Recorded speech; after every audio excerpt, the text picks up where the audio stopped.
Hello everyone. Now we will discuss about the process parameter of friction stir, or you can say FSW process. So, in friction stir welding process, the most important part is material movement and is plastic deformation. This you should keep it in mind. So, this material movement which is highly depends on plastic deformation of the material definitely. So, depending upon this flow pattern and plastic deformation, the quality of weld is dependent. Now, this material movement and this plastic deformation highly depends on different types of parameters. Here I am showing some most important different types of parameters which generally affect this flow pattern and its plastic deformation significantly. Here I am showing around 9 different that parameters which commonly have a significant effect on this weld quality of friction stir welding process that I am showing. So, you see these are the operating parameter or process parameter, like that most important parameter is tool rotational speed, another one is called tool transverse speed, that means welding speed, then another one is called tool tilt angle and tool plunge depth, another one is called tool plunging force, then tool geometry, tool shoulder diameter, pin length and pin geometry. These are the very important parameter which affect the material flow and its material joint quality of this FSW process significantly. This you should keep it in mind. So, here I have used some terminology that you should know what is this terminology. Okay. Now, here you see like plunge depth, what is called plunging force, this you should know. Generally in FSW process, let us this two workpiece which we are connected by a tool, this is the tool, okay. This tool have a pin, this tool have a pin, okay, you see like this.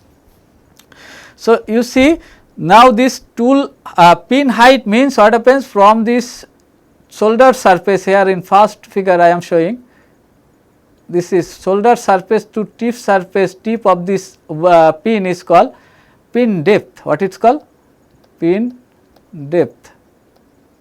Now, always keep this thing in mind, this pin depth should be little bit lesser than the plate thickness, whatever the T we are using, let the thickness of the plate is T. So, let this depth of the plate I am representing as a small d, always keep this thing in mind, this d should less than T. So, what is the range of this lesser size of this d? It is generally within a range of just here I am writing around 0.2 to 0.3 millimeter, or some cases it can be 0.5 millimeter, 0.2 to 0.3 millimeter lesser than the thickness of the plate.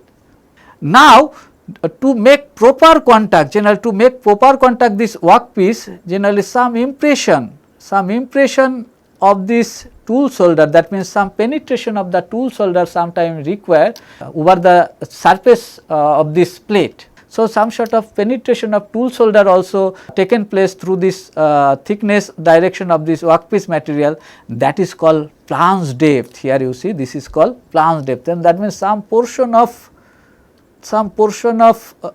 tool shoulder enter into the workpiece material. This is called plunge depth. You can write PD here, PD I am writing PD. What is plunging force? You see this is the most important force. Plunging force means what happens, vertical force which is acting on the tool which is perpendicular to the plate surface, that you can observe. This is called plunging force. Depending upon this plunging force, generally what happens, this is a normal force, this what it is called frictional heat is generated. Okay.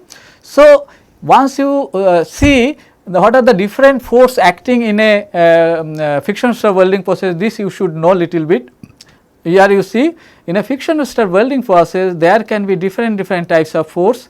One is called plunging force, another force can be once it motion, that means once it is moving along the direction of welding. So, during that time generally you will get a thrust types of force which oppose the motion of this tool. So, that is called linear types of force, or you can say longitudinal force which is acting along the direction of the welding. So, longitudinal force, like what happens, let this is the plate,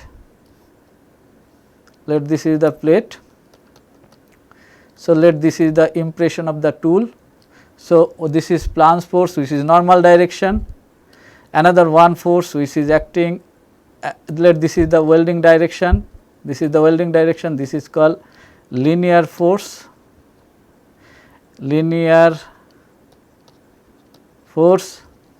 or you can say it is welding direction force.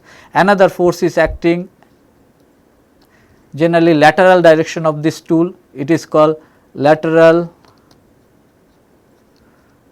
force, and another force is acting in this tool, FSW tool, due to rotation of this tool, that is actually not a force, that is called torque. What I am telling, understand, torque. So, these are the different types of force and torque acting in a FSW tool, this you should keep it in mind. So, the main important force is generally this plunging force, and another one important parameter of this friction stir welding process is generally called torque. Okay. This torque is coming due to this rotation and this movement of this rotating tool, due to rotation there is occurs some torque. Okay. Now, this is the setup of FSW process, friction stir welding process. Here I am showing the actual setup. Here this FSW tool, here you see this is the FSW tool, you can see in right side figure I am showing, this is the tool which tool holder. With this tool holder, generally a FSW tool, here you see I have written in front of this tool holder, we attached a FSW tool. So, first and foremost component of a FSW process is FSW tool, then tool holder. This tool holder is connected with a rotating arm. This rotating arm can be different types. This can be a robotic arm, this can be a vertical milling machine arm, what I am telling, understand. So, depending upon the requirement we can have different types of this rotating arm.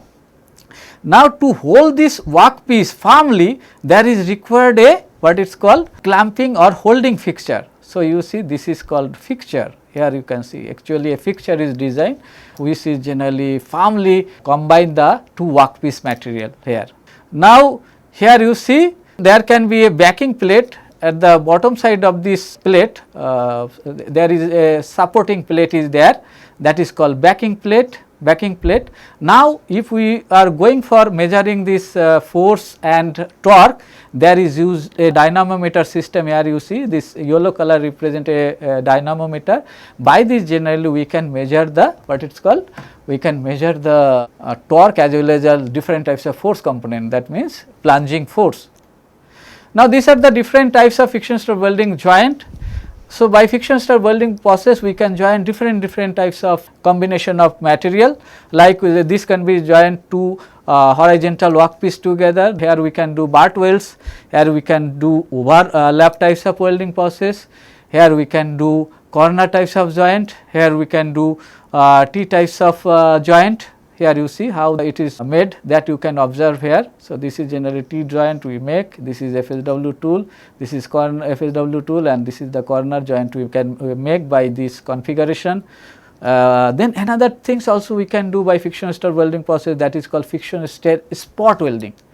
Friction stir spot welding means, let this is one workpiece, this is another workpiece. So, what happens? So, in this location we can make a spot types of weld by using FSW process, friction stir welding process. So, here generally this is the tool pin, this is the tool pin which penetrate inside this region. So, due to these things what happens at same location, if it is rotated for a particular time, there can occur a spot types of weld. So, this is called friction stir spot weld. Now, we will discuss about different variant of this friction stir welding process. So, one of the categories of this thing is called self-reacting friction stir welding process. Self-reacting friction stir welding process, what is called self-reacting friction stir welding process, that I will discuss in subsequent slide in details. So, you see this is the self-reacting friction stir welding process. This process can have two different categories. One is called bobbin tool types of self-reacting friction stir welding process. Another one is called adaptive technique friction stir welding process. Now, this bobbin tool, how it's look like, here you see in the second figure you see, here I have shown a bobbin tool which have two shoulder this is one shoulder, this is another shoulder. This upper shoulder is called upper shoulder, lower shoulder is called lower shoulder. This two shoulder is connected by a pin in between. Okay, this you can see. This pin, so the gap between these two shoulder, you see, so this is one shoulder, this is another shoulder. So this two shoulder is connected by a tool pin. So this is upper shoulder, this is lower shoulder, correct? This is lower shoulder. So this is called tool pin. Now here one thing you should keep it in mind, this is called bobbin tool. Now this bobbin tool, this lower shoulder diameter little bit lesser than this upper shoulder diameter, this you should keep it in mind. Whatever the diameter of this lower shoulder, this is little bit lesser than upper shoulder diameter. So depending upon this thickness of the material, the gap between these two shoulder we have to decide. This gap between two shoulder is we have to decide. So this is, let us give the gap between these two shoulder, this is decided. Why it is called self-reacting types of force, that also you should keep it in mind. Here you see, this is one shoulder, this is one shoulder, and this is another shoulder, top side this is another shoulder. So here there is a tool pin. So what happens due to this rotation, this is a combined tool, this is rotated like this tool is rotated like this. What happens here, the material becomes soft enough and material have a motion here. Due to this motion of this material, what happens here occurs some sort of reaction force. This reaction force generated due to this movement of this tool rotation, and what happens, softening of the material and its material movement. So as this force is developed which act to the tool shoulder surface due to self effect, that means self effect in the sense this motion of this workpiece material inside, that is why what happens, this is called self reacting, that means this is a reaction force which is created in the weld zone and its act on the shoulder surface of this bobbin tool. What I am telling, understand, that is why it is called self reacting types of friction stir welding process. Whereas adaptive techniques, this adaptive techniques is such a technique, this technique generally enables adjustment of the gap between the shoulder during the welding operation itself. But in bobbin tool this gap is fixed, whereas in adaptive type of self reacting friction stir welding process, this tool can adjust its gap in between two shoulder, this you should keep it in mind. So it automatically adjusts as per our required thickness of the workpiece. This is called adaptive self reacting friction stir welding process. Okay.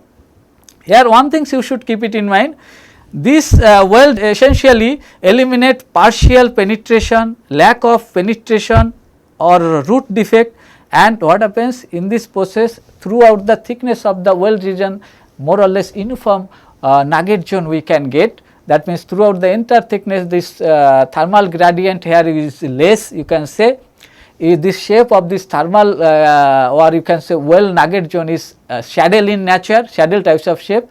That is why what happens in these types of welding process we can get lesser type of deformation compared to other friction stir welding process. Okay, this you should keep it in mind. Now hybrid friction stir welding process, here you see it is a joining process which is generally done by preheating the high melting point material ahead of the FSW tool, and it enhances the material flow to improve the weld quality. So hybrid, what I have already told you, the hybrid welding technique, here a secondary technique is used to improve the material movement or material flow, you can say. So this hybrid technique can be done by some arc types of fitting, it can be done by some electrical means, it can be done by some ultrasonic vibration means, it can be done laser types of fitting. So depending upon this assisted mechanism, it has different types of name, what I am telling, understand. So here in case of dissimilar types of joint, the additional heat source generally should be located in harder material side to provide adequate material flow around the tool. So if we use this additional heat source and if we just soften the material beforehand, then what happens, this tool plunging force as well as this tool pin wear, which is a very critical phenomena nowadays for high melting point alloy that we can minimize. Actually, we cannot eliminate fully, but we can minimize by some extent. So, we can increase the tool life of this process, that means which is the most important part of friction stir welding process, this FSW tool life, because what happens once this FSW tool pin will break, or if it will be wire more, then what happens is tool life decrease drastically, correct. Then what happens, this process will not be effective one. So, to improve the tool life and generally to make the process more easy, you can say, for high melting point alloy, generally this hybrid welding techniques is popularly used, because once we use the additional preheating types of mechanism or additional types of mechanism to soften the material beforehand, then what happens, we can reduce this plunging force of this FSW tool, because what happens as due to the preheating, this FSW this workpiece material will be softened enough initially, after that it will penetrate, then what happens, this tool plunging force as well as this tool pin wire and shoulder surface wire, it will be reduced. That is why what I have told you, it has lot of benefit over conventional friction stir welding process, like it reduce FSW tool wear, it reduce plunging force, it improve the weld quality, and another thing, as the faster and better plasticization is taken place of the base material, that is why what happens, here you can show we can speed up the process rapidly than conventional FSW process. And due to this preheating, it also prevent the formation of brittle intermetallic compound, that it cannot fully eliminate, but what happens, it somehow some sort it decrease this formation of brittle intermetallic compound for dissimilar types of material joint. This you should keep it in mind. Now, this plasma assisted friction stir welding process, here you see a plasma torch, in the first figure you can see a plasma torch which is used just ahead of this FSW tool. So, which initially heated this ahead portion of this joining region. So, after that, as this tool is moving, that is why what happens, due to this preheating of this plasma heat source, this material will be soft enough. So, what happens, this FSW tool will pass through a softer region, comparatively softer region. That is why what happens, in that FSW tool, there will be lesser wear, there will be lesser tool degradation, what I am telling, and there we can reduce this downward force, or you can say plunging force. So, from our research work, it is observed that by using this plasma assisted friction stir welding process, we can reduce around 20% of the original plunging force for conventional friction stir welding process. That means 20% force is a very high amount of plunging force. So, due to these things, lot of effect related to this plunging force, like tool wear, tool life. So, these are the things we can significantly improve. Now, induction assisted friction stir welding process, here is used a induction coil. You see, this is a induction coil, you can see in this first figure, here you see this is the first figure, this is a induction coil. Through this induction coil, generally once we supply this alternating current, due to this induction coil, so a magnetic field is generated here. So, due to this magnetic field, and as the alternating current is passing through this coil, there will be a fluctuation of this magnetic field. Now, we know once there is a fluctuation of magnetic field, according to Faraday's law, we know there will be develop a eddy current, correct.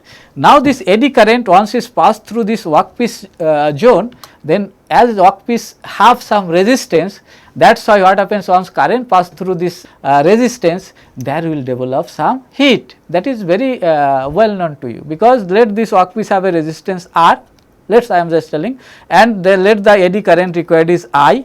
So, we know this heat energy is will be your I square R into T time, correct. This is in joule, because we know how this I square RT is coming, that is very well known to you. We know that power due to this current flow is V into I. So, this V again we know this V equal to I into R. So, if we just put these things, we can get I square R. This unit is watt. Now, what happens if it will be in a particular time, then Q into T, Q into time represent the heat. So, this is in joule. that you can easily observe from this figure. So, due to these things you see, due to this induction coil, how the plate is heating, red heating, you can observe in second figure. This is a induction coil setup. Here you got the idea, here due to eddy current generally this heating is done. So, once you use this preheating source ahead of this FSW tool, this is the FSW tool, this is the tool FSW tool, and this is the induction coil. So, ahead of the tool once we use, so beforehand our material will be soft enough, then this FSW tool will pass through a softer region. So, FSW tool wire as well as FSW tool degradation will be less and its life will increase. This you should keep it in mind. There can be some other hybrid FSW process, like it can be arc assisted. This arc assisted means some other arc assisted, like we can use TIG arc, tungsten inert gas arc as a preheating source. We can use a laser assisted friction stir welding process, there is used a laser preheating source. We can use a electrically assisted friction stir welding. Electrically assisted friction stir welding process means here instead of using a preheat source, here we are making our workpiece as a part of this circuit system. So, once the current pass through this workpiece, then what happens, our workpiece will be resistance heating, or in workpiece resistance heating will be taken place. By some electrical current passing through the workpiece, we can heat the workpiece beforehand. Okay. Another process is called ultrasonic friction stir welding process. Here high frequency vibration such as ultrasonic vibration, or you can say ultrasonic types of system are used, which are superimposed on a static load to soften the metallic material without significant heating. Because once we use a ultrasonic vibration on workpiece material, then what happens, there can be generally what happens, this plunging force and other things we can significantly reduce, because this vibration once we superimpose with this static loading, then what happens, sufficient heating can be done. This is called ultrasonic assisted friction stir welding, where ultrasonic vibration is used to improve the heating system. Okay. Now, underwater friction stir welding process, here then this friction stir welding process is carried out underwater. That means a chamber generally developed, inside this chamber generally all fixture, then workpiece material is kept. After that water is patching, or water generally fill this container. Okay. So, this is the water inlet pipe, this is water inlet pipe, this is outlet pipe, through this generally water circulation is taken place, and this is FSW tool, and this container is filled with water. So, this workpiece material is submerged under this water, this you should keep it in mind. So, while this full welding process is taken place, that means tool as well as workpiece welding zone is under the water. That is why what happens in this process, we can maintain a low heat input as well as we can have a constant heat input along the weld line, which create fine grain microstructure in TMAZ zone as well as heat affected zone, which leads to improve the joint property significantly. This you should keep it in mind. That is why here I have written there are different types of benefit of this underwater friction stir welding process, which is short form, it is represented UFSW. Like what happens, the benefits are like it generally refine the grain structure due to this underwater heating. It has less welding defect, it has less intermetallic compound, it reduce residual stresses, and also it creates less distortion. Okay. It has better surface appearance of welding, grain coarsening also can be controlled here. Okay. Now, twin or you can say twin stir friction stir welding process is nowadays is very popular friction stir welding process. This twin stir friction stir welding process have three different category. We can say one is called parallel twin stir friction stir welding process, another one is called tandem twin stir friction stir welding process, and another one is called just here you see staggered twin stir friction stir welding process. This first one is called parallel FSW. In this technique here in first figure I have shown, this is generally parallel twin stir friction stir welding process or twin stir technique. Here two tool we use, this is one tool, this is another tool. Here you can see this tool is rotated, one is rotated clockwise, another one is anti-clockwise rotated, and this is the generally this is the workpiece, this is the workpiece. So, this is the top view actually, this is the welding direction, this is the welding direction. So, in this direction here generally this welding is done. Okay. Now, this is called twin stir friction stir welding process. These techniques overcome the problem of plate thinning. Generally what happens, whatever the chance of plate thinning types of effect is there, that generally we can overcome by using twin stir friction stir welding process. Now, tandem twin stir friction stir welding process, this tandem twin stir friction stir welding process is like, here generally two FSW tool generally is placed simultaneously one after another. So, that means this is one FSW tool, this is another FSW tool. What I am telling you is, so one is rotating clockwise, another is rotating let us say anti-clockwise direction. So, this tool is passing in same line simultaneously. This you should keep it in mind. So, this is called tandem twin stir FSW process. So, tandem twin stir FSW process, it is a twin stir tandem is a contra rotating FSW. Contra rotating means oppositely rotating two FSW tool are there. Okay. These techniques improve the weld integrity by fragmenting and dispersion of residual oxide remaining within the first weld region by the following tool, that means by the second tool. This is the first tool. So, due to this first tool, after that whatever the residue or you can say residual oxide will remain, that oxide generally fragmentation of that oxide is taken place by this second tool, and what happens, it is also dispersed. So, what happens, it improves the weld quality. As the tool orientation means that one of the tool follows the other, the second tool travels through the already softening material. This means that the second tool need not to be reversed. So, this second tool need not to be reversed, because due to this first tool this material already becoming soft enough. So, that is why this second tool does not require a robust types of material, because it is passed through a soft types of zone. Now, use of this friction preheating tool may help minimize probe wear on the following tool. So, this second tool probe wear we can reduce significantly.